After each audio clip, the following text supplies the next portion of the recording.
Good afternoon, my dear brothers and sisters. Resounding still until today as we have entered the fourth week of Easter will still be the image of our Lord Jesus Christ as the Good Shepherd. Shepherds will not only be known on how they pasture the sheep, but also what goes inside of them and what they actually realize and also actualize on how they themselves express their love for the sheep. At ano ho ba itong bagay na ito na matingkad sa mga pagbasa pong narinig natin ngayong araw na ito? Shepherds won't easily let go of their sheep. Shepherds will always be there to be a convincing point, the strengths of their sheep, and will continue holding them on and taking care of them. Hindi madaling bumitaw ang pastol, patuloy na naninindigan ang pastol. As we continue to hear the growing experience of Christian faith of the early Christian community in our first reading, we've heard the name of Barnabas sent to Antioch.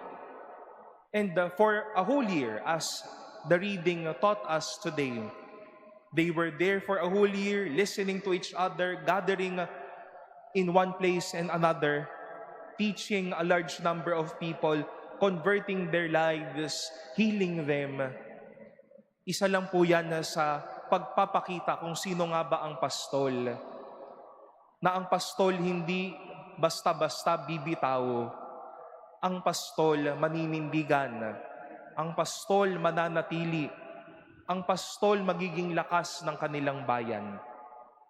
And how beautiful that in the words of Jesus in our gospel today, we can find that truth in the heart of Jesus and of His Father.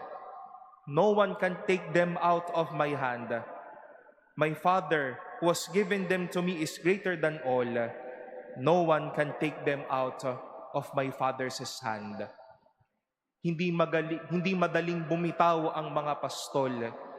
Ang mga pastol pa nga, kahit na sa kung sino ka, kahit na ikaw ang pinakamahirap alagaang tupa, dahil tupa kita, aalagaan at mamahalin kita. Ang tanong ho ayan ho ba yung nakikita nating uri ng pagpapastol sa mga pastol sa paligid natin? Ako po ay pastol ninyo. Kayo po pag uwi ninyo mamaya, you will be shepherds of your children, of your family. You are then shepherds of your small communities wherever you are, whether you work or you study.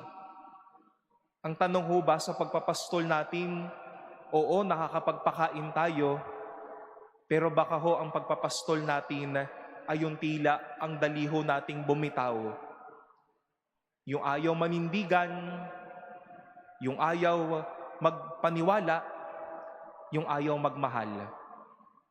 Dahil nakikita ho natin yan sa pastol din natin sa paligid, sa panahon ng katapatan, in the face of accountability and even of honesty, they themselves can even show up. Madaling bumitaw sa paninindigan. Ngunit ang pastol, mga kapatid, naninindigan, hindi binibitawan ang kanilang angkan.